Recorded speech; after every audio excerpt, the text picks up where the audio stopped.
ಕೇಳಿಸ್ತದನಾ madam? ಕೇಳಿಸ್ತಾ ಐತೆ sir. ಸರಿ ಸರಿ. Live stream.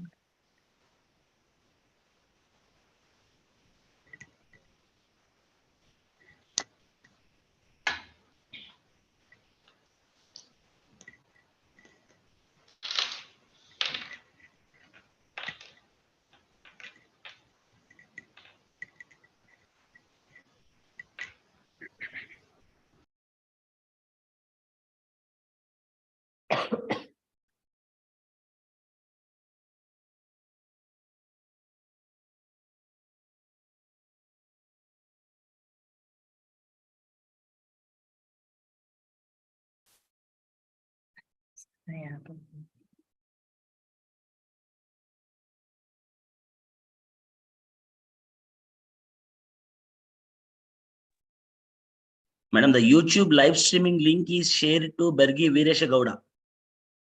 Sir. No, if the meeting strength crosses 100, you can use that link. Otherwise, Yes. no issue. Okay, sir. Okay, sir. Who is seeing that Bergi Veeresha Gowda? That login is with you? Yes, sir. I will. No. I will ask him, sir. Okay. Otherwise, I'll send to you also. Okay, sir. You can see your chat. Yes, sir. Yeah, I got it. Thank you. We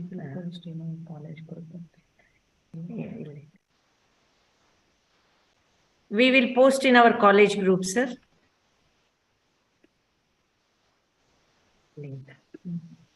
Madam, if the strength crosses 100, you can try. Otherwise, not required. Okay, sir.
Prabha madam, unable to hear you. Not yet started, madam. Okay, okay. Yeah, tested. Okay, we can Okay. hear. Okay. Yes.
Madam, we are waiting for someone to join. Any delay in the Yes, schedule? sir. Yes, sir. Our principal, sir. It's okay. It's okay. Please let me know. 2 minutes, sir. 2 minutes. No issue. No issue. No issue.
Sir, shall we start, sir?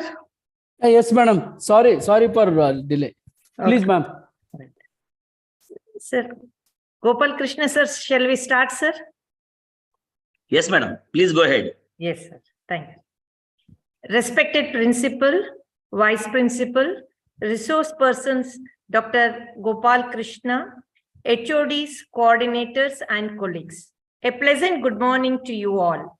Myself, Dr. Prabhavati, Professor, Department of ENCE and NIRF convener, extend a very warm and hearty welcome to one and all for the one-day webinar on achieving academic excellence in NIRF. On this occasion, I request our beloved principal, Dr. T. Anmant Reddy, sir, to welcome and address all. Please, sir. Good morning to all.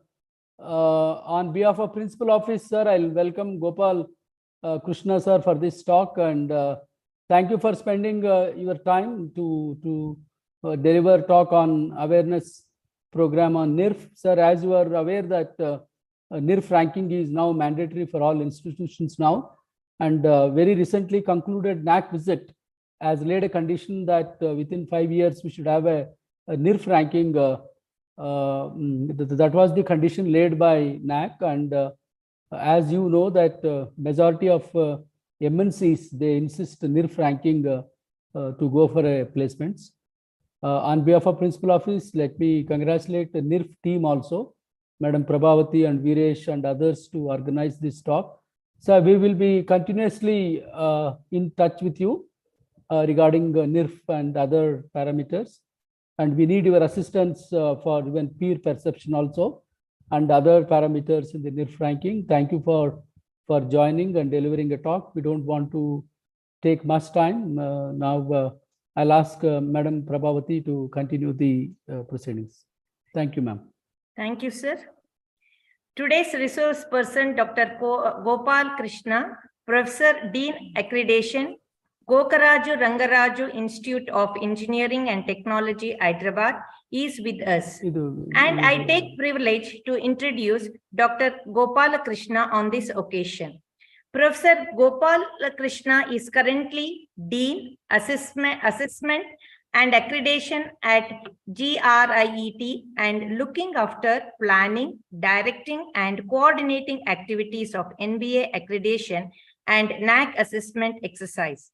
He is instrumental in researching, writing, and distributing press release to targeted media, preparation of data and submission to various private and government ranking agencies, issuing advertisement for admission, recruitment, and other promotional activities of the organization. Professor Gopal Krishna is an instrumental in hiring the best talent possible for different roles in various departments by using a job benchmarking with a valid pre-employment assessment by conducting structured interviews. He is serving as a member in a variety of institutional committees at GRIET, member of Academic Council, member of Strategic Planning Development from 2020 to 2025, member of IQAC. He is a member of IEEE and IEEE Computer Society and life member of ISTE, SDIWC, IAENG, ACM Computer Science Teacher Association, and ASCAP. With this brief introduction, it's our proud privilege to have you as a resource person on this occasion, sir. I request sir to take over the session. Thank you, sir. Thank you very much. Thank you, sir. Hope I am audible. Yes, sir. Thank you very much for the nice introduction. I really appreciate the efforts of the management, principal, and other team members of NIRF of Mahabaleshwar Engineering College to take this initiative to look into the parameters of NIRF to the deep core possible. With your permission, shall I share my screen? Yes, sir. Thank you very much. Hope you can see my Sir, screen.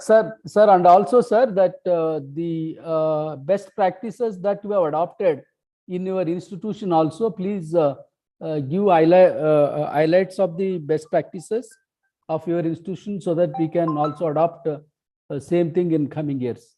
Sure, sir. Sure, sure. Got your point, sir. Take it.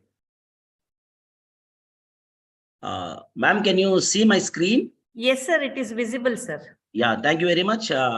Thank you once again for inviting me to deliver a talk on achieving academic excellence, a case study of National Institutional Ranking Framework, NIRF. NIRF is continuously attracting the interests and attention of all the stakeholders of the engineering institutions, especially like students, parents, R&D organizations, the companies which gives us consultancy, the employers who comes and acquires our students as their employees, etc. So people, even in the, at least in the state of Telangana, even parents are taking NIRF rank into account to admit their children into institutions. For example, they will give a lot of priority to the institutions which are well ranked in National Institutional Ranking Framework, NIRF. As all of you know, National Institutional Ranking Framework was initiated by Ministry of HRD in the year 2015, and it has been continuously attracting many stakeholders from day to day because of its trustworthy ranking parameters and trustworthy ranking framework. No one can comment on the rankings released by NIRF year after the year. So let us first understand how NIRF works, what are the parameters NIRF looks at, how institutional performance is being evaluated by NIRF into the most detail possible.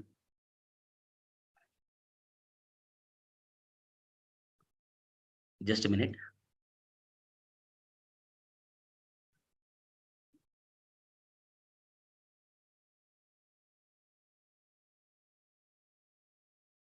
Ma'am, can you see my screen? Hello?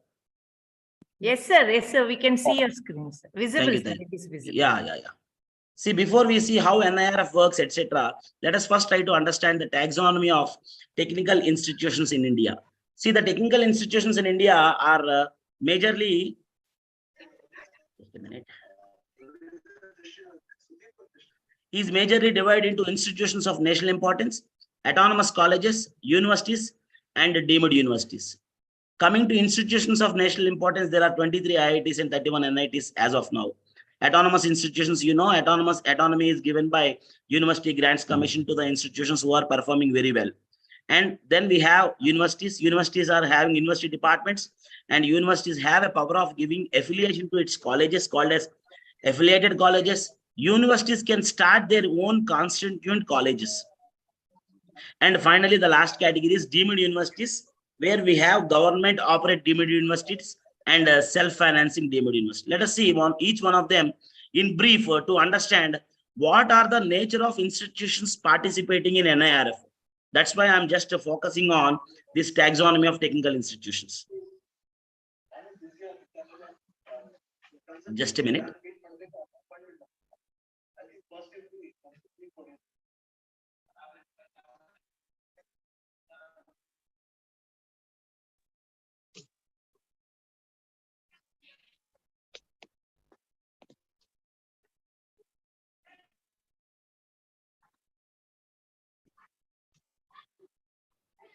Yeah, sorry for the interruption.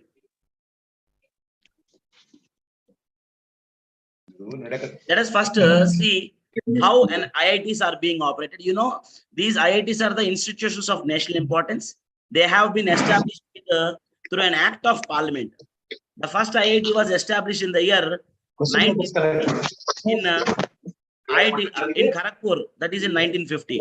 What is the speciality of this IITs? These IITs are being managed by these academic senates. These senates have full control of their curriculum and conduct of their examinations and issue their own degrees. In this way, I am finding some disturbance. I request all participants to keep quiet or keep yourself in mute.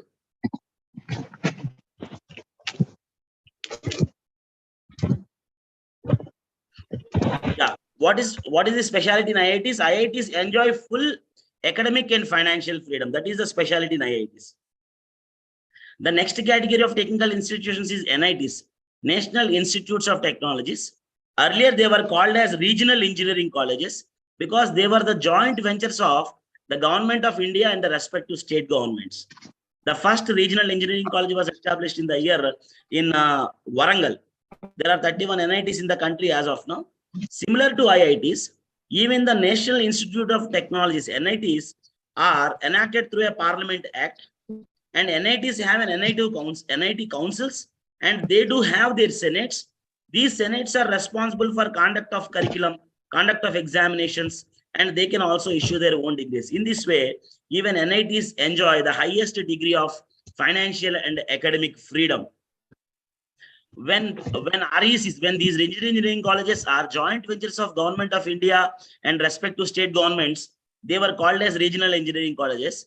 Once they were renamed as NIT, that is called National Institute of Technology, the whole funding was given by a Government of India. There is no stake from the respective state governments. Hence, these institutes have been renamed as National Institutes of Technology. The next category is called universities. You know, there are state universities, means these universities are being operated by the concerned state governments. There are exclusive technical universities also. In state of Telangana, means from my state, there is a university called as Jawaharlal Nehru Technological University, which is exclusively running technical programs. We call them as exclusive technical universities. What is the special in these universities is, these universities can give affiliation to some colleges. Means there are some colleges which are affiliated to technical universities. State government universities. The next category is called deemed universities. These deemed universities again are categorized into government universities, that is called government deemed universities, and self-financing deemed universities. The best example for government deemed universities is IISc Bangalore is a government deemed university, and School of Planning and Architecture at New Delhi is also a deemed university being operated by the government. There are more than 100 self-financing. Indian Society. So, yeah, another story. I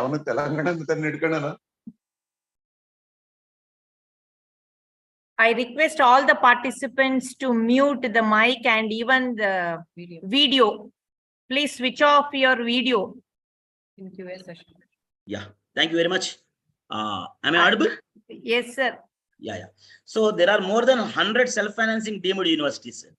These deemed universities will not receive any government funding. They have to rely on their tuition fee and other resources of funding to manage their show. However, these deemed universities are fully autonomous, means financially autonomous and academically autonomous. Academic autonomy means they can conduct their own examination, they can give their own degree, and they can set their syllabus, etc. Financial autonomy means these self-financing deemed universities can fix their fees. Hence, we call them as financially autonomous. For example, in some states, there are fee regulation committees who fixes the fees to be collected from students in different colleges.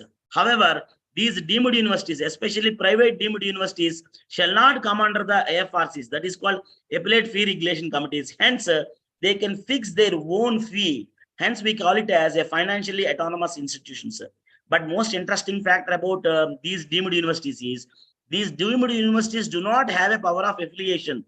Means they cannot give affiliation to some other engineering colleges, especially. But they have a power of starting their constituent colleges in other states. I'll tell you an example. There is Geetam University headquartered in Andhra Pradesh. They have started their constituent engineering colleges in state of Telangana, that is in Hyderabad, and state of Karnataka, that is in Bangalore. So they have two colleges, one in Hyderabad and one in Bangalore, but their headquarters in Andhra Pradesh. So deemed universities can start their constituent engineering colleges or constituent institutions, but not affiliation colleges. The next category and most important category is called autonomous institutions.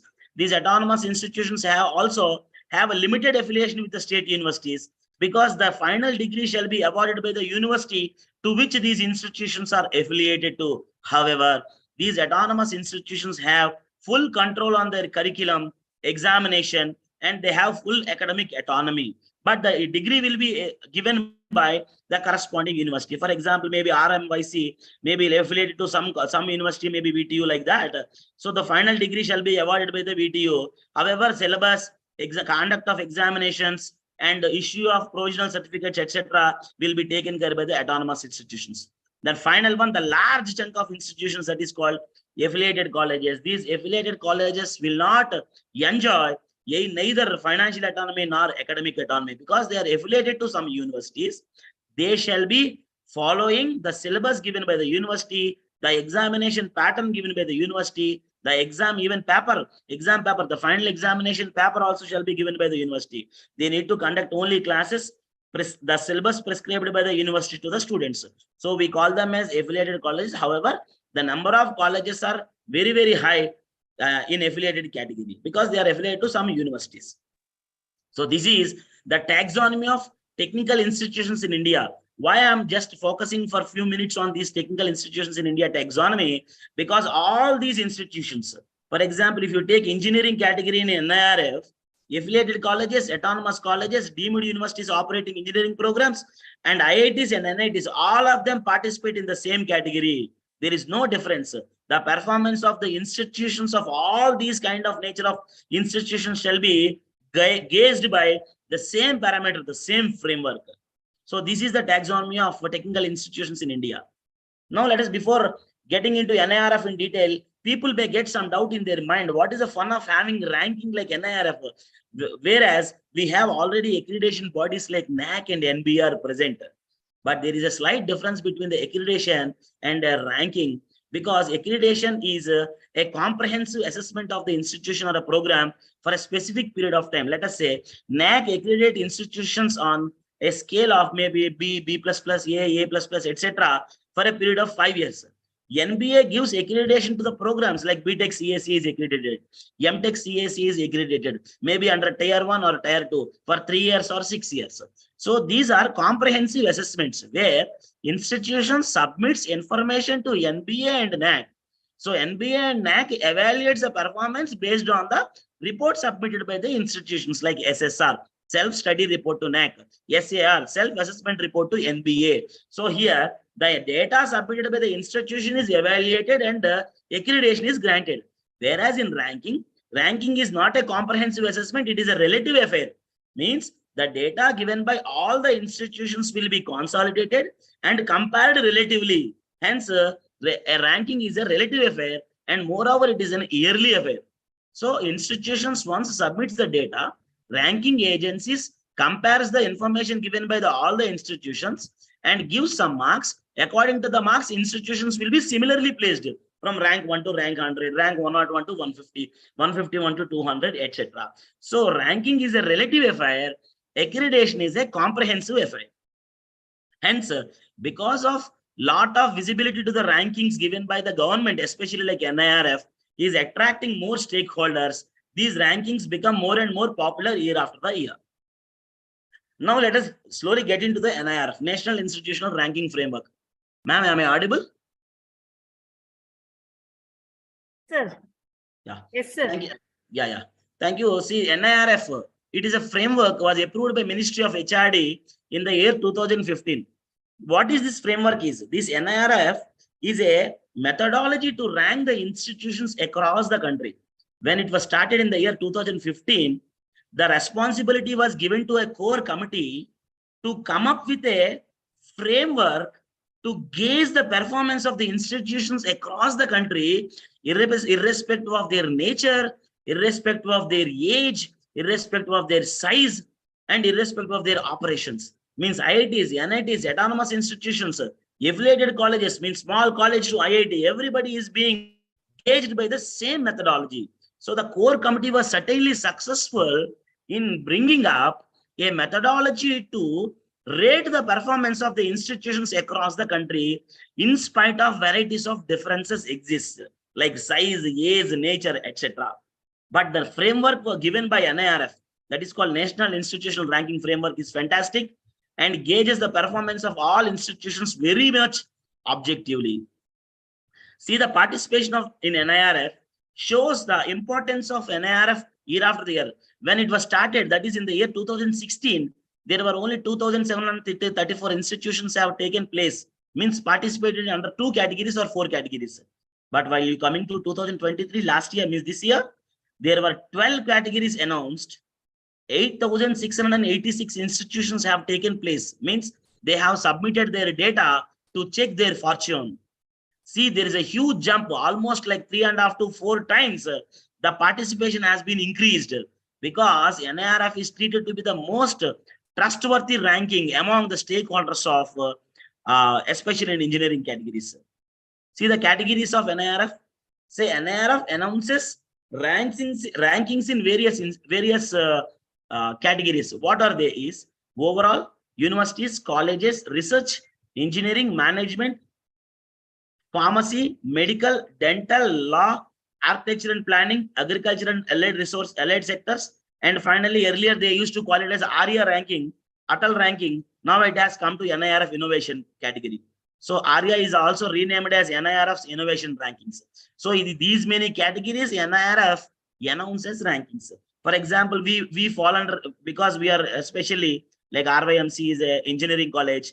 We mainly focuses on an engineering category. So what do you mean by this overall category? Because usually many institutions participate in the discipline specific categories like engineering, management, pharmacy, etc. And also participates in overall category. Because if an institution want to be ranked under research category, they must submit data in overall category. Hence, overall category and engineering category continues to be the most popular categories in NIRF. For example, what is this overall category? For example, there is an engineering college running engineering programs and management programs like MBA, BBA, etc. So they can participate in engineering category. They can also take part in management category. Both together, they can participate in overall category. So we have to submit the data to engineering category first, then management category. Then finally, we have to submit the data to overall. So what makes it different? For example, in engineering category, the placements, pass percentage, faculty details of engineering programs will be given in engineering. The students, number of students admitted, how many programs is being offered, the faculty of management are given in management category. Both together, engineering and management will be given in overall. So people usually, means those colleges, institutions or universities running programs in many disciplines like engineering and technology, pharmacy, architecture and planning, management, etc.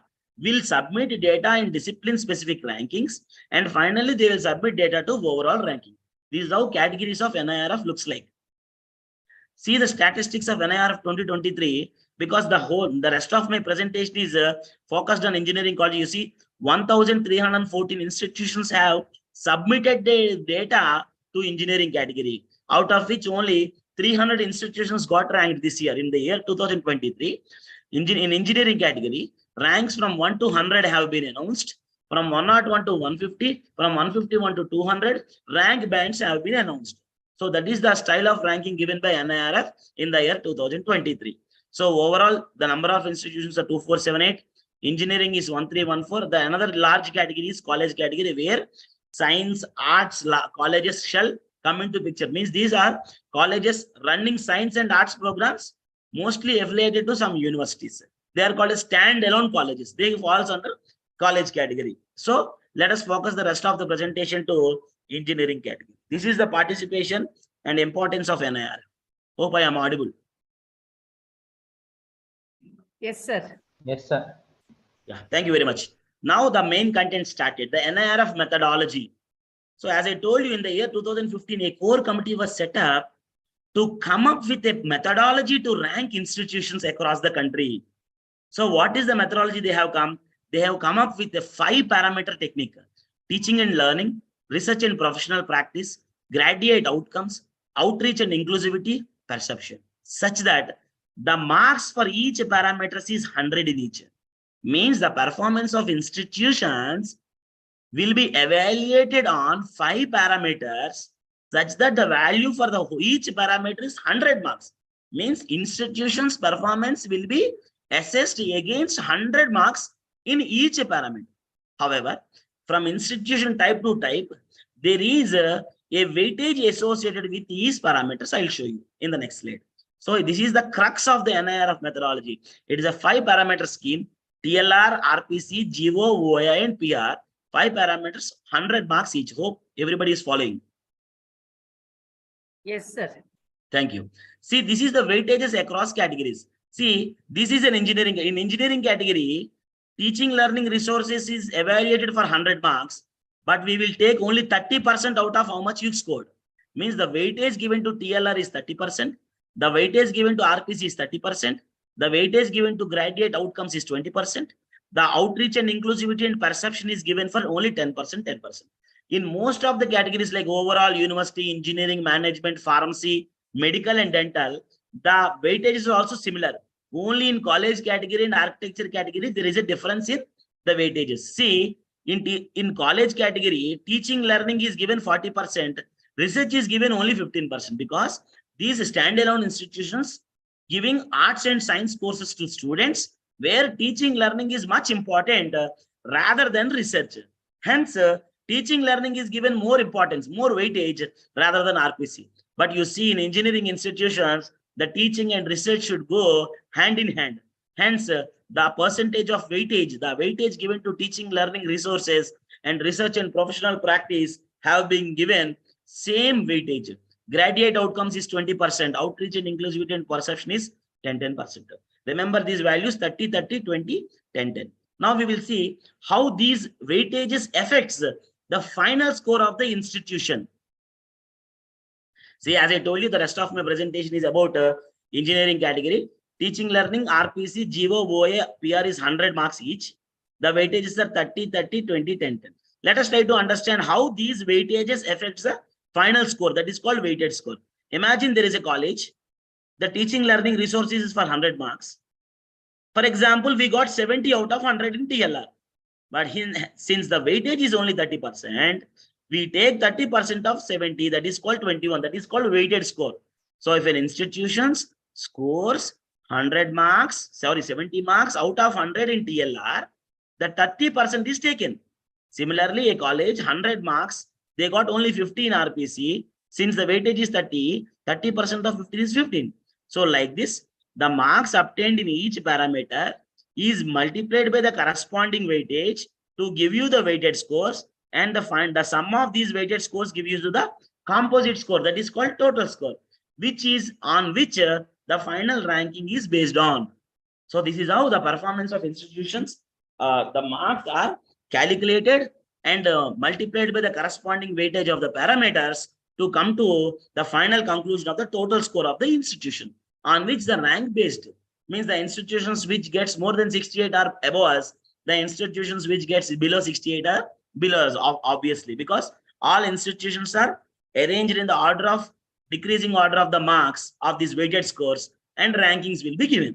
So this is how NIRF works. These are the parameters. Now let us slowly get into each parameter. So let us first get into the first parameter, that is called teaching, learning and resources, TLR. The marks is 100, the weightage is 30%. Hope I am audible. Sir. Yes, sir. Yes, sir. Thank you. So now let us get into the first parameter, that is called teaching, learning resources. Teaching, learning resources, the first parameter, the ranking weight is 30%. As I told, the total marks for teaching, learning resources is 100 marks. See, the overall assessment metric means how this metric is evaluated. TLR stands for teaching, learning resources. As I told you, the total marks is 100. Is further divided into component level metrics. Means this 100 is further divided into 20 marks for student strength. SS stands for student strength. FSR stands for faculty student ratio, the 30 marks. FQE stands for faculty quality and experience, 20 marks. And FRU stands for financial resources and utilization, that is for another 30 marks. You see some of them 20 plus 30, 50 plus 20, 70 plus 30, 100. So that 100 marks TLR is further divided into 1, 2, 3, 4 metrics. These metrics will give you marks. So some of them will give you out of 100 for TLR. Now let us understand each of these metrics in detail. Before going to understand these metrics, we need to understand two terminologies used by NIRF. One is called absolute metrics. The second one is called as a relative metrics. Means these metrics, see, TLR is not a metric, it is a parameter. SS, FSR, FQE, FRU are metrics. These metrics are categorized into absolute metrics and relative metrics. I'll show you an example for them first, then we will get into the details. See, absolute and relative metrics. For example, what is meant by absolute metric? Absolute metric is nothing but a formula which directly gives the value after submission of parameters. Means these absolute metrics, if you substitute data, we will come to know how many marks we'll get at the end of submission. And we need not wait NIRF to announce marks for these metrics. At the time of submission of information itself, institutions can gauge their performance. These metrics are called as absolute metrics. See, I'll show you an example. There is a formula called as faculty-student ratio. The formula is 30 multiplied by 15 multiplied by F divided by N. What is F? Number of faculty. What is N? Number of students. I call this FSR as an absolute metric because at the time of submission, do you know the number of faculty of your institution? Yes or no? Yes. Do you know how many students you have? You know, so you keep the number of students in numerator, number of faculty in numerator, number of student in denominator, and divide and multiply with 15 and multiply with 30. So how many marks you will get out of FSR is known to you. So we call them as absolute metrics. For example, if F is equal to 300, N is equal to 4,500. For example, an institution having 300 faculty and 4,500 students. Substitute 300 and 4,500 in this formula. That 300 divided by 4,500 is 1 by 15. 1 by 15 multiplied by 15 is 1. And 1 multiplied by 30 is 30. So the institution gets 30 marks for FSR. Means an absolute matrix gives you the final value of the metric after submission of information. This is called as an absolute metric. There is another type of metric called as relative metric, where in relative metrics, we don't know how many marks we'll get because the evaluation of these metrics are based on the data given by all the institutions, not by the one institution. Means the data given by all the institutions are compared, a function will be evaluated, and that function will be substituted. So at the time of application, we don't know what is the value of this function. A best example, relative metric is a formula which cannot be directly measured by the substitution of parameters. And even though you substitute the values in the formula, we cannot know, we could not know how many marks we'll get. I'll tell you a classic example for this. IPG stands for number of patents granted by the institutions. The formula is 10 multiplied by F of PG, means a function of number of patents granted. This functional value we don't know. Every year it will change. It will change depending upon the number of patents granted to institutions across the country. See, for example, there is a college like an institution A, have highest number of patents, like 100. For example, in the year 2023, IIT Madras have number of patents, highest number of patents. So then their function becomes one. For example, there is a college which grants only 10 patents. Maybe the function value becomes 0.16. So these values shall go down like this. So NIRF collects information about the patents of all institutions, arrange them from top to bottom, and evaluates one curve fitting function. These functional values are substituted and will be found. So how many marks we get for IPG, we don't know at the time of submission of data. Once NIRF announces data, we'll come to know how many marks we got. So if you want to know how many marks, we should know F. If you want to know F, we have to know the details of the patents given by all institutions. That's why these metrics are called relative metrics. Means the performance in relative metrics is based on the performance of other institutions. For example, last year I gave last year we published granted, we got 30 patents granted. Let us say this year we got 50 patents granted. We may think we have been improved, but it is not true, because what is the improvement of other institutions also must be taken into consideration. So this is called as a relative metric. So all the metrics of all parameters are either absolute metrics or relative. Once you understand absolute and relative, now let us slowly get into the metrics and their clarification. So let us go back. Teaching learning resource is one. SS, FSR, FQE, and FRU are the metrics. Now let us first get into the first metric, that is called SS. In teaching learning resources, the first component level metric is SS, stands for student strength, including PhD students. The total marks for SS is 20 marks. Am I audible? Yes, sir. Yes, sir. Yeah. These 20 marks SS is further divided into 15 marks for students of UG and PG, 5 marks for PhD students. See, as I told you, whenever in a formula, in a metric formula, if you find some function, it is called as a relative metric. So SS is a relative metric. F of NT multiplied by 15 plus F of NP multiplied by 5. What is NT? Total sanctioned approved intake, means how many seats available. NE means total number of students enrolled in UG and PG programs. NT, NE. The number of marks is for 15. So this function is evaluated by NIRF and will be multiplied by 15. Means this functional value is depending upon your enrollment ratio. For example, a college have 1000 seats and all 1000 seats got filled. Of course, you will have the highest functional value because there is no seat left vacant. All seats are filled. So it is called as an enrollment ratio. What is F of NP? Number of PhD students admitted. So since these both functions means these both SS is a relative in nature, to understand it in a better way, I am using a numerical demonstration for F of NT. What is this function? Okay, for example, there is a college, institute named X, have enrollment ratio 100%. Means they have only 100 seats and all 100 seats got filled. If the enrollment ratio is 100%, that is the best institute. So they'll get 15 out of 15. For example, there is a college, there is an institution Y with any ratio less than 100%, means some of the seats left vacant. What happens? Of course, they will score less than 15 because based on F of NT. Means the enrollment ratio of all institutions are compared. This function is evaluated and multiplied by 50. Similarly, F of NP. For example, there is an institution with maximum admissions into PhD, they will have 5 marks. If there is an institution Y with the less PhD students, they will less than 5 marks. For example, standalone institutions like us may not have a PhD program. Can you quickly answer my question? Are you running PhD program at RYMC? Yes, sir.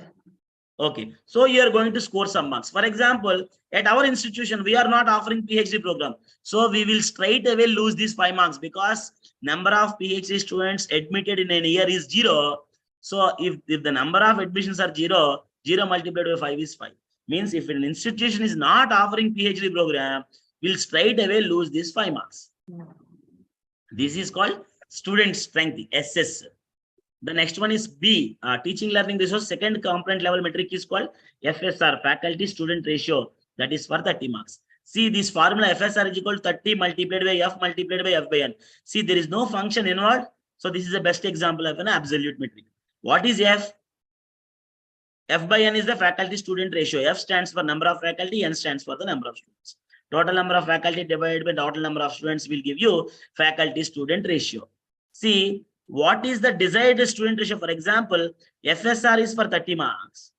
If we are multiplying 30 multiplied by this one, so if this whole value becomes 1, we'll get more. 30 into 1 is 30, we'll score more marks. So from this formula, we understand 1:15 is the desired student faculty ratio. Means if this F by N becomes 1 by 15, 15 multiplied by 1 by 15 becomes 1, 1 multiplied by 30 becomes 30. So to score 30 out of 30 here, institutions shall follow strictly 1:15 faculty student ratio. However, All India Council for Technical Education is insisting only 1:20 faculty student ratio. We will see how institutions with the inferior faculty student ratio will suffer from marks. For example, with a numerical demonstration. Example, in institution X, who is managing FSR of 1:15, means one faculty for each 15 students. You substitute 1 by 15 in the formula. I am using this nomenclature. The red marks are substitutions. See, 1 by 15 you substitute in this formula. 30 multiplied by 15 multiplied by 15 will give you 30 marks. For example, one institution strictly following AICTE guidelines and following FSR of 1 by 20. You substitute 1 by 20, they'll end up with only 22.5 marks. If there is a college with 1 by 30 FSR, will have only 15 marks. And there is another rule. If any institution is having faculty student ratio inferior than 1:50, they will not score any marks. So 1:50 is the baseline. If an institution is having FSR inferior than 1:50, they will straight away get 0. These are the NIRF 2023 statistics of faculty student ratio. There are only two see, these statistics are only for engineering colleges I have developed. Okay, there are only 2 engineering colleges managing 1:10. There are 419 engineering colleges managing between 1:11 to 1:20. There are 607 large chunk of institutions managing their show from 1:21 to 1:30. There are another large chunk with 154 institutions with SFR of between 1:30 to 1:40. 57 institutions are having an inferior SFR that is from 1:41 to 1:50. So the one point is very clear from this metric. More number of faculty will give you more marks. Because if you have more faculty, the quality of teaching learning process has been certainly increases because more faculty. So faculty can have more focus on varieties of activities like administration, research, teaching, etc. Because we'll have ample people on hand so that the works can be distributed among many. So have better FSR gives you better marks in faculty student ratio. Am I audible? Yes. Yes, sir. Thank you. The next component level metric in TLR that is called as FQE stands for faculty quality and experience. FQE, that is for 20 marks. These 20 marks are further divided into 10 marks for faculty quality and 10 marks for faculty experience. 10 in each. Now let us first focus on the first metric that is called FQ, stands for faculty quality. This is for 10 marks. See the formula, 10 multiplied by FRA by 95. What is FRA? FRA is the percentage of faculty holding PhD degree. For example, if 95% of the faculty of the college have 95% of the faculty have PhDs, so FRA becomes 95. So 95 divided by 95 becomes 1. 1 multiplied by 10 becomes 10. So if you want to score 10 out of 10 in faculty quality, the FRA should be 95%. Means if 95% or more number of faculties holding PhD degrees, they can score full marks here. If not, we will substitute the FRA here. For example, this is the highest standard. If FRA means if more than 95 are having holding PhD, they will get 10 out of 10. For example, you take IITs and NITs, all faculty are PhDs because PhD is the minimum entry level qualification for assistant professor earlier. So everybody is holding a PhD, all faculty. So they will get 100%. FRA is 100 by 95. So it is more than 1. So they will get 10 out of 10 in FRA. See, for example, how does institution score marks? For example, there is a college with 90% of PhDs, they'll get 10 out of 10. For example, this is usual scenario. If an institute with 33% PhDs, let us assume, because we know the cadre ratio 1:2:6 insisted by AICT, means 1 professor, 2 associate professors, and 6 assistant professors. So out of 9, if every professor and associate professor is holding PhD, means 33% PhDs. Institutions, especially private engineering institutions, make sure the number of PhDs is not less than 33%. What is the situation if an institution have 33% PhDs? You substitute 33 in this formula, they will end up with only 3.5 marks. So what do you understand this from this formula? More number of PhDs will give you more marks. Are you following? Yes, sir. Yeah. So FRA means highest percentage of PhDs will give you highest marks. But of course, having 95% PhDs in private engineering institutions is not a joke, because getting qualified people is also one difficult task. The second task is their salary bill. So institutions should strive for excellence by insisting at least 50 to 60% of PhDs, so that we can get some reasonable marks here. I'll show you the national average for faculty with PhDs in the next slides. So the second subparameter is, second subcomponent level metric is FE. FE stands for faculty experience. This faculty experience is again for 10 marks. These 10 marks are divided to 3 marks for faculty with more than 8 years of experience, 3 marks for faculty with 3 marks for faculty with more than 15 years experience, 3 marks for faculty between 8 to 15 years experience, 4 marks for faculty with less than 8 years experience. So what is this style? What is this methodology? Faculty experience is for 10 marks. All faculty of the college are divided into 3 buckets. Means faculty with more than 15 years experience into 1 bucket, faculty with 8 to 15 years into 1 bucket, and faculty having experience less than 8 years experience to 1 bucket. Let us call them as highly experienced, moderately experienced, and freshers, let us assume. So this formula is 3 multiplied by minimum of 3 F1 into 1. What is F1, F2, F3? F1 is fraction with experience up to 8 years. F2 is fraction with up to 8 to 15 years experience. F3 is fraction with up to more than 15 years. Means those fractions we will substitute. 4 marks for highly experienced, 3 marks for moderately experienced, 3 marks for less experienced. See the formula. For example, there is a college with 1/3 youngsters, 1/3 moderately experienced, and 1/4 highly experienced. Because you know the sum of the fractions must be 1. 1/3 plus 1/3 plus 1/4 is 1, because every faculty may fall in any one of these buckets, but not into 2 buckets, or no faculty will be left without putting into the buckets. So you substitute this 1/3, 1/3, 1/4. So if you substitute 1/3, 1/3, 1/4 in this formula, we'll end up with 9 marks. For example, imagine a college with no freshers, means nobody with less than 8 years experience. Everybody is either highly experienced or moderately experienced. So colleges may bang or may tell, yes, all our faculty are highly experienced. See, what is the effect? If there is no one, substitution becomes 0. We will lose these 3 marks straight away. And this half and half we substitute, we'll end up with 7 marks. So the distribution of faculty experience must be normal. There must be usual distribution of faculty, like highly experienced, moderately experienced, and less experienced. So these parameters may be taken into consideration during recruitment, so that an equal mixture of youngsters, moderately experienced and highly experienced, may come up into the team, so that we can score high marks in FE. Hope you are following. Sir. Yes, sir. This is called FE. See the interesting statistics of NIRF 2023. You know, last month only NIRF have announced rankings for institutions in all categories. From the NIRF statistics of all institutions, there are 45% faculties with PhDs and 55% faculty are without PhDs. So as per CAD ratio, 33% PhDs is fine in private colleges.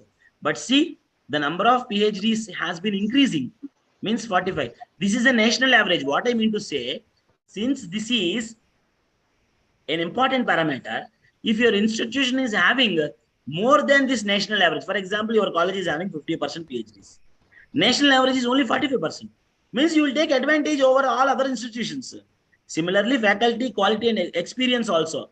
According to NIRF statistics, 35% are highly experienced, 33% are moderately experienced, 32% are less experienced. See the normal distribution of faculty.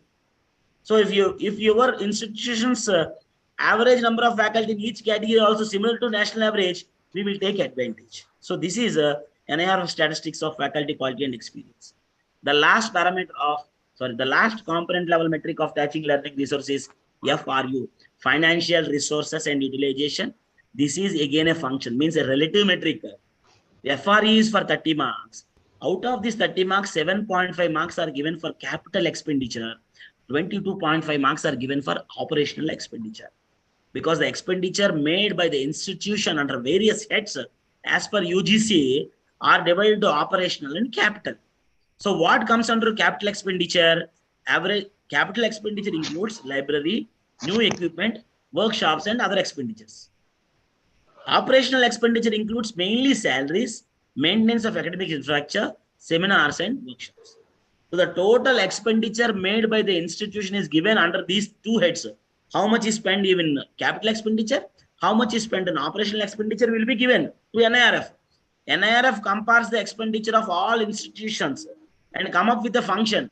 The functions are multiplied and marks will be given. So see the 2023 financial resource utilization 2023 as per Indian ranking 2023, 68,002 rupees is the per student expenditure in 2021. See the total, what do you mean by per student per student expenditure? The total expenditure divided by the total number of students will give you per student expenditure. Okay, so more the per student expenditure, more marks. Simple. In 2021, 68,002 rupees is the average expenditure per student. Not average, of course, this is a median. 68,002 rupees. In 2022, 66,000. In 2023, there is a raise again, 67,160. Means on an average, each institution is spending 67,165 rupees on each student. If your college annual annual expenditure per student is more than 67,000, certainly you will take advantage, because this is a national average, and moreover it is a median, means which is a center figure. If your expenditure per student is more than this, you will certainly take advantage, because it is a relative metric. So your functional value is much higher than this median. So we will take advantage rather than institutions which are falling below this median. So this is what FRU stands for, financial resources utilization. With this, the teaching learning resources, the first parameter is over. Hope all of you are following. Yes, sir, we are following. Yes, sir. Yeah, I will take up question and answers at the end. Thank you very much. The second parameter is research and professional practice. Very, very important for engineering institutions, because the ranking weightage is again 30% like TLR. So RP, research and professional practice, is also for 100 marks, divided into 35 marks for publications, 40 marks for quality of publications, 15 marks for intellectual property rights, 10 marks for footprint of projects in professional practice. FPP means how many R&D projects you have, how much consulting money is being earned. It will come in these 10 marks. This is how this 100 marks is further divided. And most interesting factor here is all metrics in research professional practice are relative. Means information of all institutions will be compared and will be similarly placed. So none of them are absolute, all are similar. Means the performance of all institutions will be compared, especially in research. Now let us go each one of them one after the other. The first parameter is a combined metric for publications. PU stands for 35 marks. You see here, publications PU is equal to 35 marks, 35 multiplied by a function. It is a relative matrix, F of P by FRQ. What is P? The total number of publications of an institution in a year. P stands for. P is weighted number of publications, means how many publications from your institution's portal with your institution affiliation is in numerator, divided by FRQ stands for faculty required as per 1:15. Means how many faculty are available in your institution does not matter. How many faculty required for your institution according to 1:15 matters. So FRQ stands for faculty required as per 1:15. So what happens? Numerator have total publications, denominator have total faculty. So P by FRQ is called as number of publications per head, means per head publications. This will be compared with all institutions. The institution with the highest per head publications is given 1, F of P by FRQ. So 1 into 35, they'll get 35 out of 35. And all institutions F by PRQ are arranged in a similar order, and this F value is calculated. Here, what is interesting about this metric is, we have to have the highest value for P by FRQ. See, P is numerator, FRQ is denominator. Simple mathematics. How do we improve the this fractional value? Either by increasing the numerator or decreasing the denominator. Decreasing denominator is not in our hands, because denominator is the number of faculty required as per 1:15. So what is the only way of improving this numerator? Can someone answer? Number of publications. That's it. More number of publications from your institution portal will give you more marks. So we have to encourage people to publish as many as possible to improve this numerator, so that this fraction gets improved, so that we will get a better F value, so that the number of marks for FPU will increase. So P by FRQ stands for publications per head. For example, there are 2 faculty. If one faculty is not writing at all, if one faculty is publishing For example, average is 2 ankondi. Imagine if the average publications is 2, if one fellow is not rating at all, if one fellow is rating 4 more than what is expected, but you take average becomes 2. So everybody is have to contribute towards publication. Not only few or certain category of people should publish, the others should not publish. Like that will not help institutions. Everybody must be encouraged, maybe in terms of money or in terms of promotion or in terms of other financial advantages. So institutions should take the best initiatives to push people to publish. Say, since principals are asked, how do we the best practices? Our best practice in our institution, we have been conducting conferences in each department where the proceedings will be certainly published or indexed in Scopus.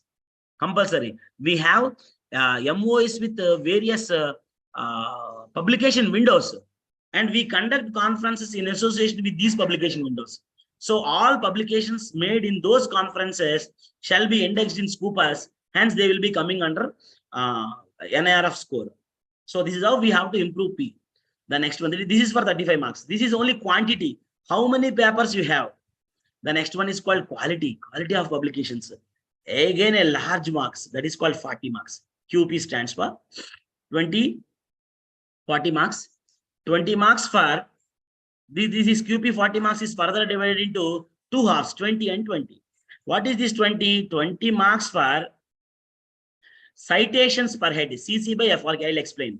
And another 25 marks for citations per paper. This is first, this is called citations per head. This is called citations per paper. I'll explain you these parameters. See, QP, quality of publications, is equal to 20 multiplied by F of CC divided by FRQ. What is CC? CC is total citation count. Here in the previous metric, we told what is P? The total number of publications. For example, your college have published 100 papers in a year. And each paper fortunately got 3 citations. So 100 papers and each paper got 3 citations, let us say. So the total citations are 300. So CC stands for the total citations attracted by these publications divided by FRQ. Again, people. So total citations divided by total people will give you citations per head. This is for 20 marks. So citations per head is again compared with other institutions' data and multiplied with 20. The next one is called 20 multiplied by F of top 25 by P. Here you see the formula, the numerator. This P is what? Your number of publications. P stands for your publications. What is this top 25P? This top 25P is top 25 percentile of publications according to citations. That is called top 25P. Top 25P is number of citations in top 25 percentile of publications. This top 25P is not your papers. All institutions. Imagine, for example, there are 1,500 institutions has taken part in ranking exercise in NIRF. All 1,500 engineering colleges will publish papers. So all 1,500 colleges publications, let us say 1 lakh publications, imagine. So out of these 1 lakh publications, these publications are arranged in decreased sequence of citations, means the paper with the highest citation on top. Let us say IIT Madras, one professor from chemical engineering has one paper with 150 citations, let us say. So his paper is on top. My paper with no citations, with 0 citations will be at the bottom. So all colleges publications have been arranged in the order of decreasing sequence of citations. The top 25% is called 25P. In this top 25, how many of your publications, your institution publications are appearing? Divided by your total number of publications. If none of your papers are appearing in this top 25, you will get 0. So top 25P means how many publications of your institutions are appearing in top 25 percentile divided by how many you publish. So this is called citations per paper. This is citations per head. 20 plus 20, 40. See, the main crux of this parameter is this component level metric is citations. More citations, more advantage. Simple rule. Now, first question is, how do we improve citations? There is no clue. There is no shortest route to improve citations. Unless until you publish fantastic research work, if your work is not being cited by others, there is no citations. How to improve citations? Citations can be improved by publishing high standard research work. That's all. Hope all are you with me? Yes, sir. Thank you. Now let us go to the next. See, before going to the next, next parameter, next component letter metric, let us see some interesting NIRF 2023 statistics about publications and quality of publications to know where we stand actually. See, the number of institutions participated in NIRF 2023 in engineering category are, let us say 1200, maybe 1300 change have submitted data, but some of them could not publish correct data. So only 1239 institutions have considered for ranking. These 1239 institutions put together published 2,26,506 publications all together, all 1239 together, out of which top 100, see, to NIRF 2023 rankings, you know, na, you got ranks from 1 to 100, then 101 to 150, 151 to 200, 2 more bands. So the top 100 colleges could be able to publish 1,42,000 out of these 2,26. See, 100 institutions taking 142,000 means 1,42,000. What is the publication of other colleges? Means 100 out of this 100 and out of 1239, 100 colleges could publish 142,000. All other means all other 1,100 institutes are struggling to publish 83,000 publications. See the percentage of their contribution. Top 100 institutions contribution is 62%. The others contribution is only 37%. The average number of publications per institute, see, 1,239 institutions can contribute 2,26,000, means each institute is contributing on an average 182 papers. So what is your institution's contribution in last year? Is it better than 182? Means you will take advantage. If it is less than 182, you will not take advantage. Can someone quickly answer my question? Is your number of publications from RYMC is better than 182? In Scopus and Web of Science only. No, sir. No, no, sir. No, sir. So you are not taking advantage. So know the understand the importance of quantity of publications. Have more collaborations with faculty from other institutions like IITs, NITs, etc., or at least your peer institutions which are in close proximity. So collaborate, conduct research, and publish together so that both institutions gets advantage. This is the hint. So this is the end. So hope all of you understand.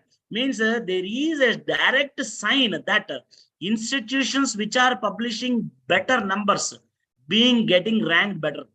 Yes or no? Yes, sir. Yes, sir. Yes.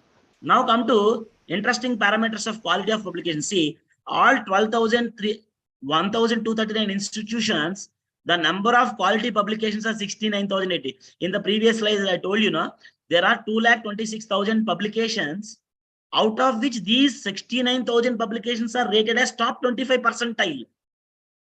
Out of 69,000, 45,000 papers belongs to top 100 colleges.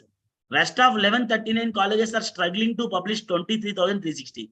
Means, of course, there are papers under top 25% from other institutions also. Means 1,100 institutions also. But you see the difference, 66.15 and 33.85 is their percentage. Means top 100 institutions claiming 66%. Other 1,100 change institutions are claiming only 33%.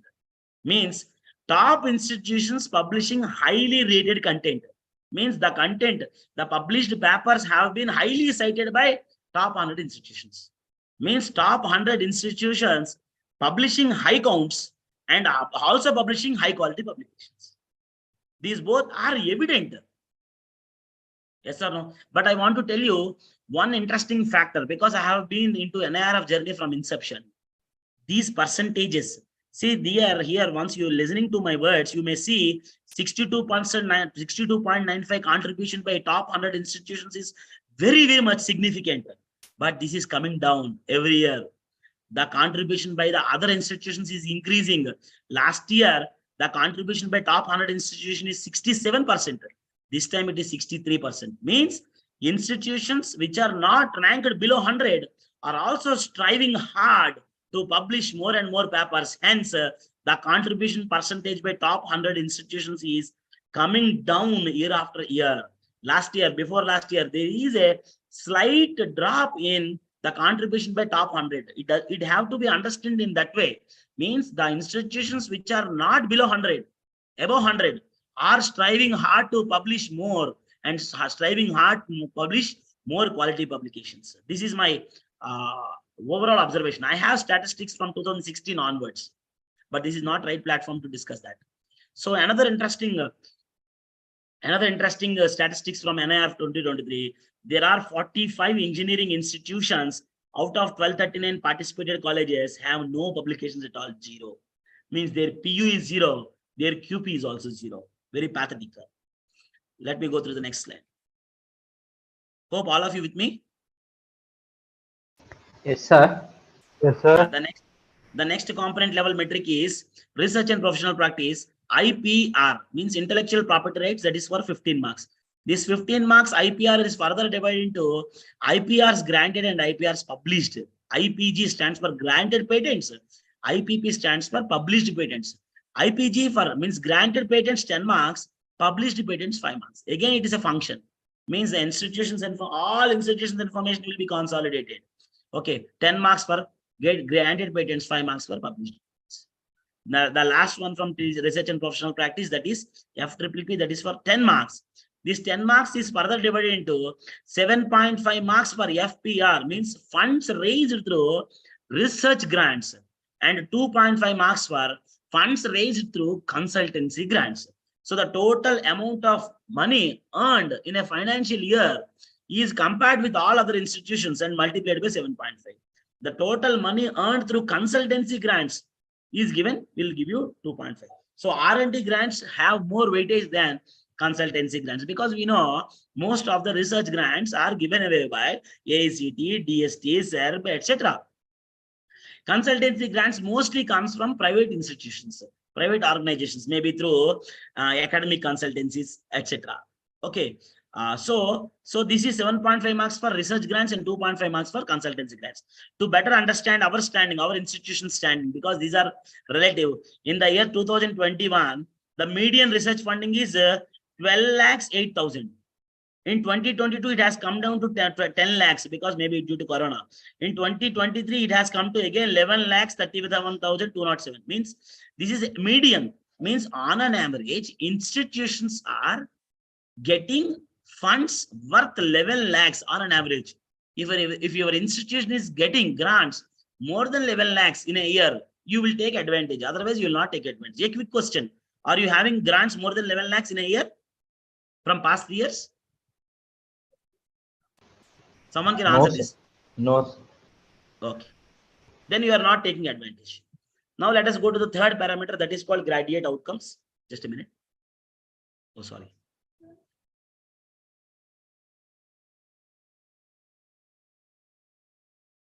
The next one is called graduate outcomes, the third parameter.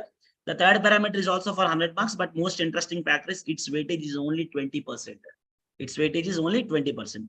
The 100 marks are further divided into graduate placement and higher studies for 40 marks. Graduate university examinations is for 15 marks. Graduate median salaries for 25 marks. And the number of PhD students graduated is for 20 marks. The total marks are for 100. Excuse me.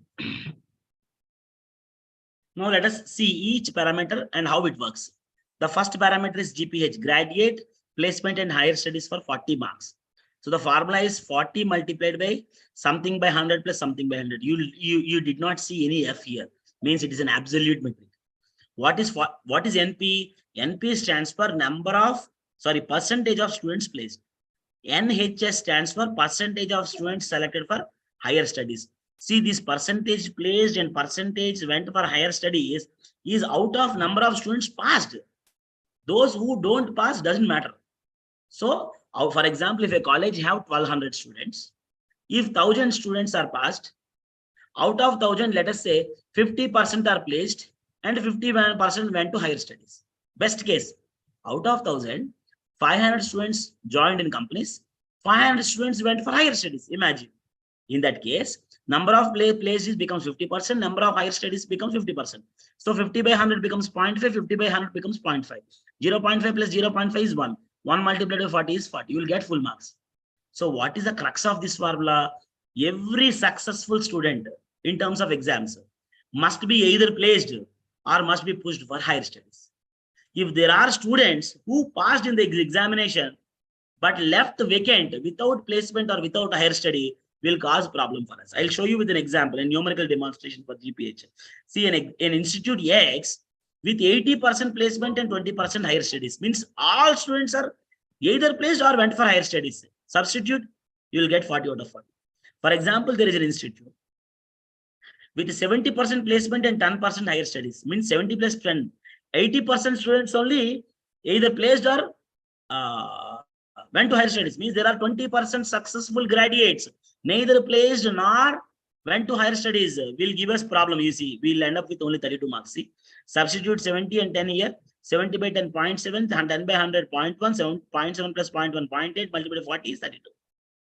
So every student who successfully graduate out of the portals shall be either placed or went to higher studies. Institutions placement cell should track them and follow up with them and make sure whenever they go for placement and whenever they got admission into higher studies, maybe into NITs or IITs or into some foreign universities, we have to collect their admission letters, their I-20 formats, etc. as a proof. Of course, we did not submit to NIRF, but we should make them ready, because as and when NIRF got a doubt, they may ask for us for the proofs. So that is the idea of this parameter. So how do we improve this? Only logic here is every successful graduate must be either placed or went for higher studies. That is the crux of this formula. The next one is called GUE, stands for Graduate University Examination, for 15 marks.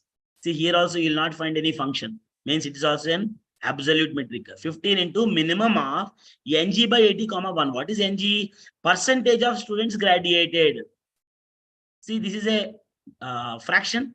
If you have more 80 or more than 80, this fraction becomes 1. If more than 80, this fraction becomes more than 1. But we will take minimum of this fraction and 1. So the desired pass percentage is 80% or more. So if an institution is having pass percentage is 80 or better, shall have 15 out of 15. See, an institution with 40% plus pass percentage shall end up with only 7.5 marks. See, 40 divided by 80, 0.5. 0.5 comma 1. What is the minimum of 0.51? 0.5. Multiplied by 0.15 is 7. So what is the crux of this formula? An institution which records 80% or better pass percentage shall get 15 out of 15 marks here. So we need not wait for marks given by NIRF at the end of the exercise. At the time of submission of information only, every institution will know how many marks we'll get for GUE. The next one is called graduate median salary. This is for 25 marks. This is a relative again. Means GMS, graduate median salary is 25 multiplied by function of median salary. So where MS is median salary. So the median salary of all institutions will be arranged and a functional value is found. If your institution is having the highest median salary, then you will get 1 for FFMS. Then 1 multiplied by 25 becomes 25. Means if your college is having highest median salary of out of all 1239 institutions, you will get the highest. Because this is a comparison, it's a relative. To know the statistics, NIRF 2023 median salary statistics is given here. In 2023, the average median salary, the median salary claimed by the college is 4,57,575. If your institution's median salary is better than this, you take advantage. If your institution's median salary is less than this, you will not take advantage. You know, I think you know what you mean by median salary of the students. So all students placed and their salaries are arranged in either increasing order or decreasing order. The value which falls in the middle is called as a median salary. The last metric is from graduate outcomes is GPHD, means number of PhD students graduated, 20 marks. This is again a function. So how many students gets PhD degree from your institutions? It is not about how many faculty finished PhD. It is about how many students have given PhD from your institution. You may be having a research center from your affiliating university, maybe if I'm not wrong. So how many students got PhD from your institution and multiplied by 20? So this is N of PhD. Hope all of you are with me. Yes, sir. The last but one is outreach and inclusivity. This is again for 100 marks. Interesting fact is this weightage is only 10%. This 100 marks outreach and inclusivity is divided into 30 marks for region diversity, 30 marks for women diversity, 20 marks for economically and socially challenged students, 20 marks for physically challenged students facilities, total 100. We will see each one of them, one after the other. All of them are absolute in nature. See, the first one is called region diversity. Means how many students are coming out of country, how many students are coming from other states and other nations is the matter. So region diversity 30 marks is divided into 25 marks for student joining from other states, 5 marks for students joining from other countries. Here we have to substitute the fraction of students enrolled from other states, fraction of students enrolled from other countries. To better understand, see this numerical demonstration. A college X have 1/25 outs from outside state, 1/25 100. What do you mean by 1/25 from outside state? Means one student out of 25 students is from other states. For example, Karnataka is your domiciliary. If there is one student out of each 25 is from other states joining your college, we call them as other state students. So if the percentage is 1/25 and outside countries is 1/100, we will end up with only 1 mark. What is that out of 30 marks? Because state policies for reservations, etc., limits us. Because this is not the situation with one institute, this is the situation with every institute. Unless until there are institutions like IIITs, etc., there is no state quota. Even in IITs and NITs, if those IITs, NITs, and especially IIITs, International Institute of Information Technologies, for example, in Telangana, we have an institution called IIIT Hyderabad. They admit students from IIT JEE main score where there is no state quota. There is no reservation quota. Everybody in the whole country, they can participate with the JEE main score. So there is every likelihood that maybe 1 in every 4 gets from other states because of there is no state quota. For example, if there is a state quota, if there is a rule that 50% must be from the same state, so 50% will be from the same state, the other 50 will be from other states. For example, an institution which is having that leverage of having no state quota shall have more percentage from outside states. See, imagine another college with 1/100 outside state, 1/200 outside country, they will end up with only 0.255. This is region diversity. The next one is called women diversity, 30 marks. 15 marks for women students, 15 marks for women faculty. See, what is the NWS? Percentage of women students, NWS. NWF means percentage of women faculty. See, if you want this fraction to be 1, NWS must be 50. Means if your institution is recording 50% women students, 20% women faculty, these fractions becomes 1 and this whole marks becomes 30 out of 30. For example, there is a women's engineering college. All 100% of girls, 100/50 more than 1. So they'll 15 out of 15. So the desired percentages of women in an institutions are 50%. An institution with 50% girl students, 20% women faculty shall score 30 out of 30. If there is a college with inferior percentages, will have less marks. The third component level metric in OI, outreach and inclusivity, is ESCS. That is stands for economically and socially challenged students. This is for 20 marks. This is again a relative metric. 20 multiplied by F of NESC. What is NESC? How many students of your institution were given full fee reimbursement from institutional funds? That is NESC. The percentage of UG students being provided full tuition fee reimbursement by the institution. See, states gives state and central gives scholarships. Apart from those scholarships, how many students were given full fee reimbursement from the institution, philanthropy like? So that numbers will come here. That will be compared with all other institutions. For example, in our campus, we have 6,000 students. For example, if our management is generous enough to view 15 students every year their fees, so we will submit to NIRF 15 students we are giving scholarship. So we are giving 50. We say like that how other institutes are giving. For example, if 15 is the highest out of all 1239, we will get 20 out of 20 here. Otherwise, similarly placed, we will get how many marks. For example, if we are not giving any scholarship to any student from institutional funds, you will get 0 here because there is no chance. The last one is called physically challenged students facilities. This is for 20 marks. There is nothing. NIRF will ask these 3 questions. If your answer is yes for all these 3 questions, you will get 20 out of 20. All institutes get 20 out of 20 for this PCS because these are the AICT's mandatory requirement. They are essential requirements. Do your institution have buildings have lifts and ramps? Do your institution have provision for walking aids, including wheelchairs? Do your institutions and buildings have specially toilets specially designed for specially challenged people? Yes. If your answer is yes, yes, yes for these 3 questions, certainly you will get 30 out of 30 here. Sorry, 20 out of 20 here. This is called outreach and inclusivity. The last parameter is called perception. The perception is for again 100 marks, but the weightage is only 0.1. So the overall assessment metric is perception. How perception is calculated? So this component metric is peer perception and employers and academic peers. So they will conduct a survey called as a perception survey. This perception survey emails will go to employers, means the companies which takes our graduates as employees, means companies which are coming for placements, and academic peers, means some of other colleges, faculty, even we, for example, some of the faculty working in your institution also may get a peer perception email, so that we can gauge the performance of other institutions. So NIRF sends emails to employers and academic peers to assess the performance of institutions, to know their own opinion about the institutions. And here we have to remember, for example, this year I got an email from NIRF, let us say, okay, because I am working for GRIT in Telangana, I cannot give my perception about my institute.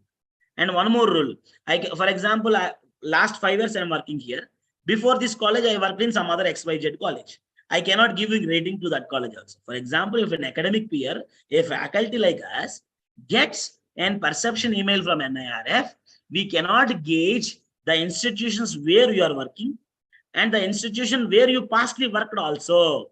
So this is the rule. So NIRF sends perception emails to many faculty and many employers, and those employers can submit their perception survey so that we'll get marks. So how we'll get marks? How an institution gets a perception rank or a perception, some marks under this perception? Simple. For example, some XYZ college faculty got a perception email. In his email, during survey submitted by him to NIRF, if he includes our college name in his email, in his perception survey, we'll get some marks. I'll show you in detail how perception is carried out. Okay. Hope all of you with me. Yes, sir.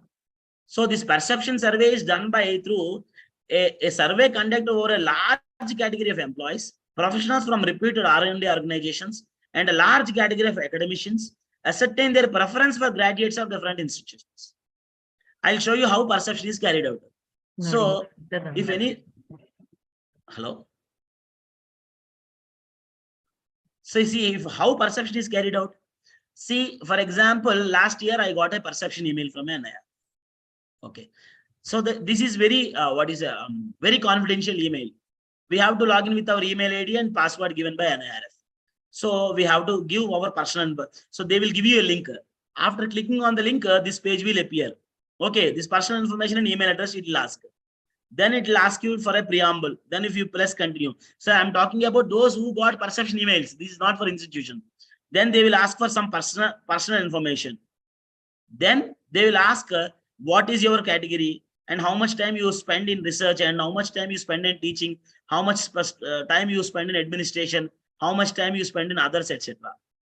Then finally, the perception form will be enabled. This is a perception form. So where the NIRF asks your opinion about top institutions nationally and top institutions regionally. So for example, in top institution nationally, there are 5 categories. One is called overall. The next one is called discipline 1, your choice. You can choose any discipline, engineering, management, pharmacy. Like a discipline 2, you can choose. General degree college, you have to must and should give and research. In each category, you can list out 10 colleges. In top institution national category, in overall category, you can add 10 colleges. For example, if one of your friend from other college got a perception email. If he includes your college name in his perception, you'll get some marks. If none of us, anybody, like nobody includes your name in perception, you will not get any marks. You will get 0. Got my point? So this is called top institution nationality. Means under this tab, the person who got mail can submit 1, 2, 3, 4, 5 categories and 10 colleges in each category. And he can give his opinion about 50 colleges. Similarly, top institutions regionally also. See, this is how we can add colleges. Overall, for example, last year I got this email. I have added this.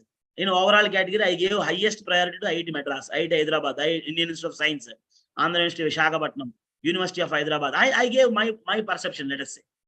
Got my point? This is how we can give. So under top institution nationally, 5 categories, 50 colleges, and top institutions locally, 50 colleges, 5 categories, 50 colleges. This is how perception data can be calculated.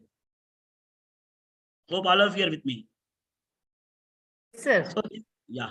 So this is how perception is carried on. With this, all 5 parameters and detailed component level metrics is finished from my side. Let us try to, now we get some doubt. How NIRF collects data? NIRF opens an application called as data capture format. All institutions enter data for 3 academic years, like how many seats available, how many seats filled, what is the total student strength, what is placement and higher studies, financial resources, sponsored research, consultancy projects, patents, NBA accreditation of courses, village adoption under Unnat Bharat Abhiyan, faculty details. So an institution submits data about all these parameters. One interesting factor that institutions need not furnish information about publications. NIRF will not take any information regarding faculty publications of the institutions. The list of publications will be collected from third-party sources like Scopus and Web of Science. So during application, institutions need not send information about publications. It will be taken directly from bibliometric details, from Scopus and Web of Science details. So these are institutions fills applications. So to consolidate, let us look into the parameters of gross impact in NIRF. In TLR, what are the parameters which makes gross impact?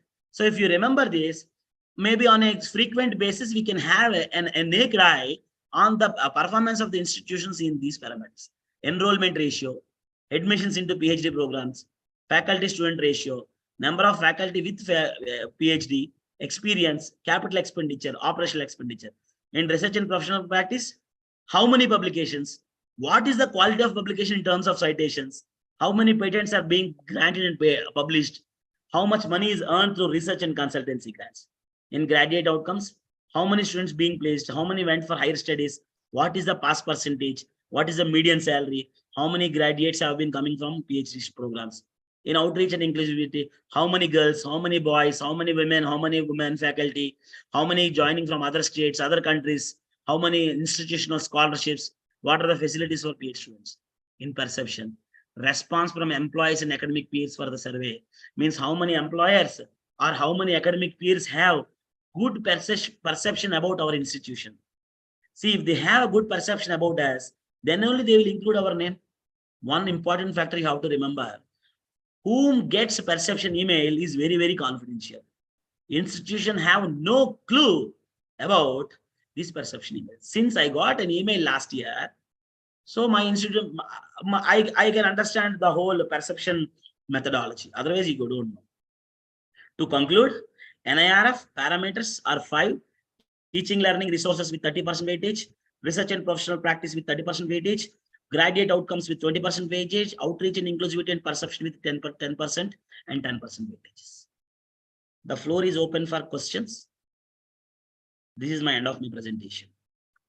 Thank you very much for giving me this opportunity to share my knowledge of NIRF parameters and gross impact with this engineering institution. People can make note of my email ID and phone number. If anyone hesitate to answer any questions over this media, can write to me so as I can answer. Sir, Yes, please. actually, we have got perception 0 this time. Yes. So quite possible. how we can improve, sir? I told you, no, madam, those, see, perception email is given, perception email is received by only elite class people, those who are academically renowned, maybe in terms of publications, maybe in terms of getting projects from AICT, RPS, MODROPS or DST projects, or maybe those who are actively involved in MHRD activities or AICT initiatives. Got my point? Yes. Or institutions with the highest repute, they will select and they will send.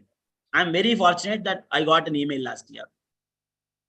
So if those, for example, those who got, they must have your institution in their mind. We have to create such an impact in the people. Otherwise, they will not include. See, there are two categories I told you: institutions of national importance and institution of regional importance. At least people in terms of institution of regional importance should remember you. For example, there is every may I ask you one question? Your college is affiliated to which university? VTU? VTU, sir. Yeah. For example, registrar of VTU may receive an email. Ah. So while filling perception, registrar of VTU should have a positive opinion on Mahabaleshwara Engineering College. So he will certainly include your name. See, your perception is 0, means none of the people, at least from Karnataka, who got perception email have included your college name. Yeah, yes. Yes, sir. So how do we improve your perception? I'll tell you. Yes, sir. For example, we have been taking a lot of very good initiatives in terms of teaching, learning, students' progression, or societal activities like outreach activities, etc. If you can create a newsletter on a monthly basis or a bi-monthly or maybe once in 3 months, and that newsletter can be sent to all officials of your VTU or other principals of all other institutions which are affiliated to VTU, etc. If you keep sending your newsletter in terms of a soft copy, not to disturb them, maybe once in 3 months, what are the things happened at Mahabaleshwara Engineering College which are great, not of trivial nature.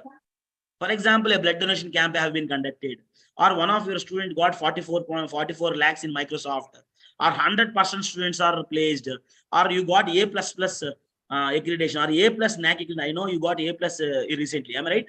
Yes, sir. So such flagship events or flagship achievements of the institution can be consolidated in the form of an electronic newsletter, Yes. and will be sent to all students, all parents, all officers of your VTU, all engineering colleges which are in close proximity, or maybe the IITs and NITs which are available at least in the state of Karnataka. You collect their email IDs. Maybe once in 3 months, you send your newsletter, the performance of Mahabaleshwara in past 3 years from Jan to March. So people will come to understand, create some, we can create some impact in the minds of the stakeholders. Other than this, there is no other shortcut for this. Yes. Hope you got my point. Yes, sir. Yes, sir. Yeah, thank you. Hello, sir. Yeah, Sir. please. So other than the academician peer, any other local bodies they will send the mails, huh? Yes. I told you, no, Yes. people from reputed R&D organizations, especially Department of Science and Technology, Okay, sir.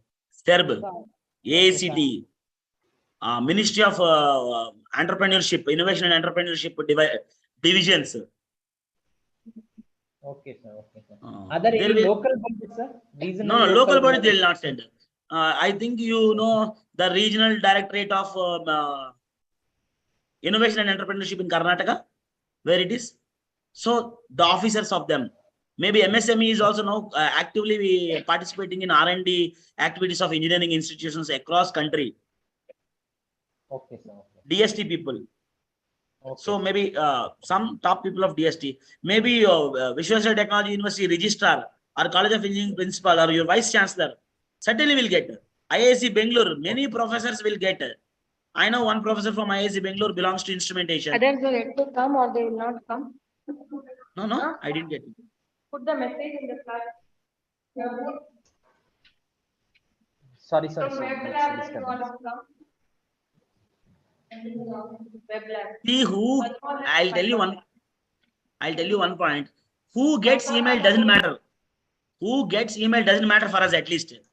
We have to create a Okay, positive sir. impact of our in our minds of stakeholders. So you are getting 0. For example, there may be some good engineering colleges around you. You may be having a 25 to 30 years standing. Maybe some college, maybe IISc Bangalore. Some of your faculty may have done their PhD from the IISc Bangalore professors. So minimum, for example, 1 or 2 professors from IISc Bangalore would have been received this perception email. But it's very unfortunate that they have not included this college name. I'll tell you, we are also not spared. Our perception is only 4.5. We have been striving for that actually. We have taken all initiatives. Okay, sir. But it's been improving. In our college, we are the only college in state of Telangana who is improving their rank from inception, from 2016 onwards. Our rank is 148 last year. This year, 101 to 150. But we have been improving our total score. Our total score is 40 this year. If we would have got 40 point, 40.2, we would have been below 100 actually. We have been improving in all parameters. And our research score is pretty high. We are the best in Telangana in research. 600 papers last year. Not to boast our institution, just I'm sharing my statistics. Okay, sir. So how you get the research funds, sir? We will apply whenever any government institute, AICT, whatever scheme they announce, we apply. Because we have a PG program in each department and all programs are accredited. So we become eligible for applying for all things. For example, if there is one scheme DST or AICT RPS, they will give only one fund for one institution, but we will file 40 applications.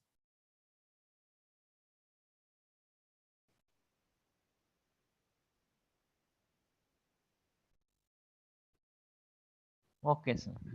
Yeah. Okay. Any other questions from the faculties, other Hello. faculties? I'll be very happy if people ask me questions. Yes.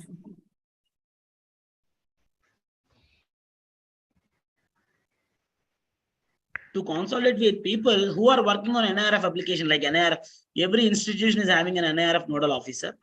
I'm the nodal officer for my college. So the team who is working on NIRF actually should have a clear understanding of parameters. They should know how each value makes sense. So by understanding each and every parameter, we should submit Yes, data. sir. Submission of data to NIRF is also very crucial. And we have to benchmark our institutions' data. So have a deep study of institutions' data of 1 to 100 institutions every year. Take their data. All DCF forms of they're available on the institution website. Or let us take the institutions which are ranked between 90 and 100. Download their DCF form. Put them in Excel sheet. How many marks got in each parameter, and check your data against that. See, this is not to copy. This is not. It is a very good practice to know at least where we stand. If you have login to Scopus, one of your faculty or your director R&D may have an access to Scopus database. Check the institutions which are falling between 99 to 100 rank. How many papers they have published in Scopus? What is your standing? See, once you compare and you explore, then only we'll know the areas of improvement. Then only we can do excellence. Sir, can you tell any best practices, as our Anmant Reddy sir has been asked, sir, best practices? Yes. See, in teaching learning, you see, students' enrollment is a key factor. So attract more number of students. Make sure that there is programs with the least enrollment. For example, there is 2-3 PG specializations. Let us say Department of Civil Engineering is having 2-3 specializations. MTech in structural engineering, MTech in environmental engineering, MTech in something, highway engineering. So choose your courses such a way that the admissions are high. If there are programs with low admission rate, there is no fun in continuing. Yes, it is giving chance to close programs and start new programs, upcoming programs. Don't run programs with, for example, in electrical engineering department, some of us like maybe running some power systems, electrical power systems PG specialization. But MTech electrical vehicles is now grabbing opportunities. People will show interest to join in MTech electrical vehicles, for example. So choose your programs such that admission rate is high. Second point, create an impact in stakeholders. So let the whole state knows that this engineering college is doing good to attract more and more students. Next, spend wisely, capital expenditure and operational expenditure. Make sure every penny is accounted for. So these are the best practices.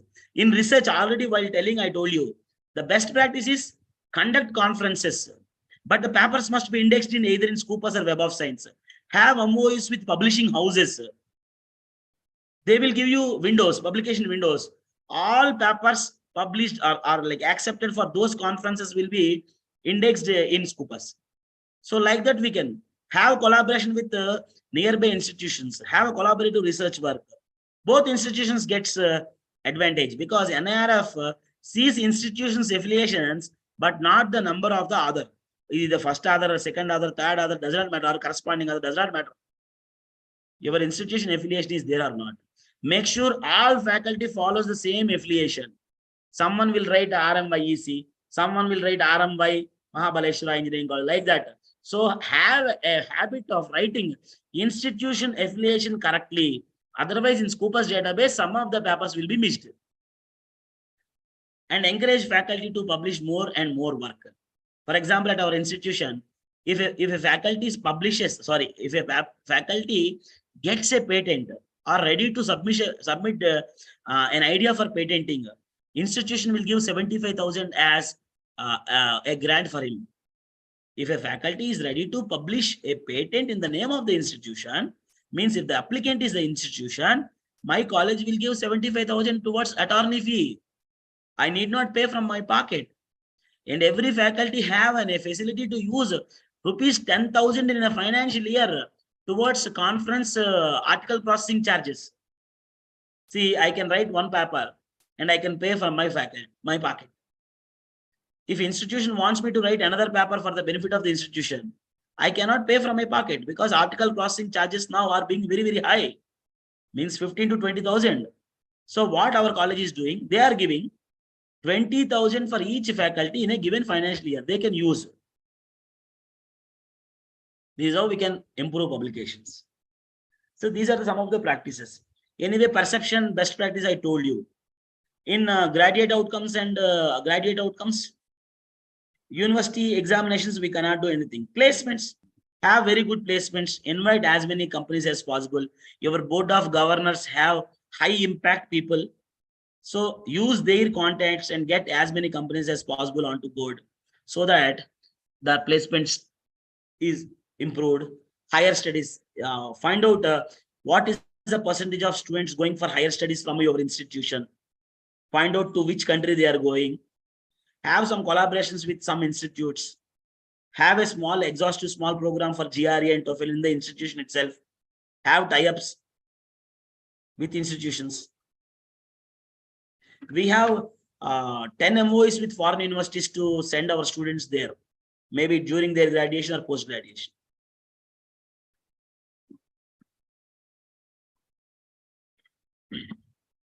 That's all from my side. If there are no more questions from people here, let's wind up. Yes, sir. Any more questions from the faculties? Or shall I wind up?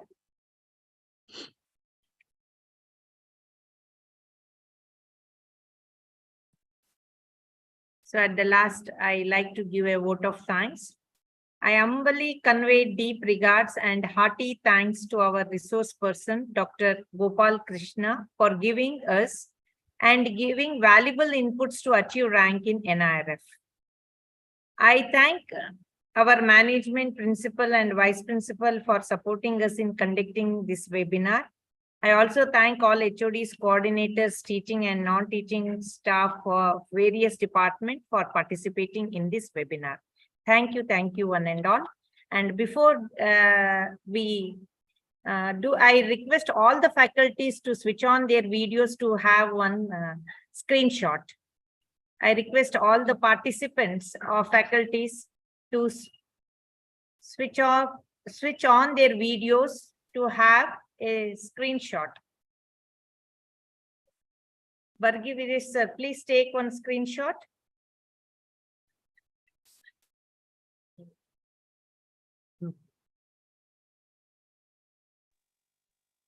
I request all the participants to switch on their video.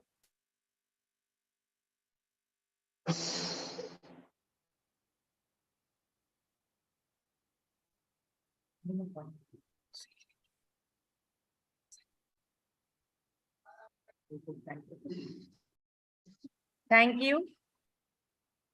Thank you very much, sir, for spending your valuable time with us and sharing many information about the NIRF ranking.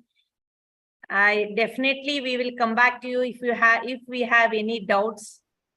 Sure, I will be very happy to assist you. Thank you. Have you been ranked anytime? No, sir. I wish you all the best. Thank you very much, sir. With correct understanding, if you submit your data to NIRF, I feel you will be into tables. We are lagging with some research and perception, sir. Others all are good. No. We can push. But you should have a detailed roadmap for that. It's not late this year. If you can start pushing people to publish, find out what are the areas which are weaker and start working in the direction. Certainly helps you. Actually, since from 2016 also we are applying, sir. Every year there is an improvement. There is an improvement in publications, patents, grant. No. Are you? See, every year NIRF gives you an opportunity to get into your login and store the marks. Do you have marks of Actually, this year we got, sir. Last year we used to never get it. Only really? This year they have given the marks. That's no, every year they'll give.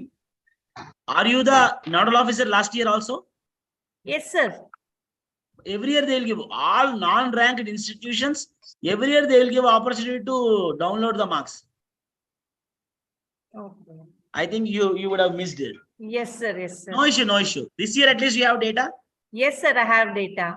You can send me over WhatsApp. I hope you have my number also. Yes, sir. I will send you, sir. You send me. Let me go through your marks in each parameter so that we can come to a conclusion how many years it will take to make your college to appear in the tables with my experience. Sir. Yes, sir. Yes, sir.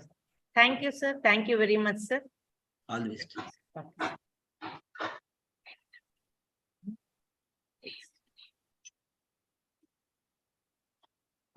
Can I end this meeting because I am the host? Yes, sir. Thank you very much.